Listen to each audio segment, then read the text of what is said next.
কিরকম প্রস্তুতি আপনাদের আসলে? জি, জি। আমরা মনে করি যে এখনো আইন শৃঙ্খলা বাহিনী একটা জাতীয় নির্বাচন সম্পাদন করার জন্য যে ধরনের প্রস্তুতি তাদের প্রয়োজন, সেই প্রস্তুতি নেই।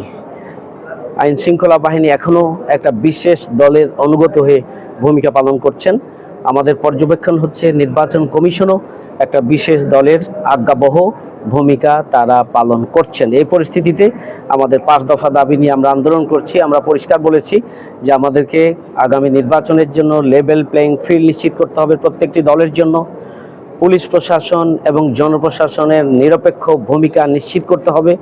আমরা বলেছি যে জুলাই সনদের আইনগত ভিত্তি দেওয়ার জন্য আদেশ জারি করার পাশাপাশি নভেম্বরের মধ্যে জুলাই সনদের আইনগত ভিত্তি দেওয়ার জন্য গণভোট নিশ্চিত করতে হবে এবং এর মাধ্যমে যে জুলাই সনদ তৈরি হবে, এই জুলাই সনদ দিয়েই আগামী দিনে জাতীয় সংসদ নির্বাচন যদি অনুষ্ঠিত হয়, তাহলে সেই নির্বাচনে সুষ্ঠু এবং নিরপেক্ষ হওয়ার সম্ভাবনাটা তৈরি হবে। এখনও এদেশের জনগণ আতঙ্কিত এবং তাদের মধ্যে সংশয় রয়েছে যে এই প্রশাসন, এই নির্বাচন কমিশন, এই অন্তর্বর্তীকালীন সরকার একটা সুষ্ঠু নির্বাচন করতে পারবেন কিনা।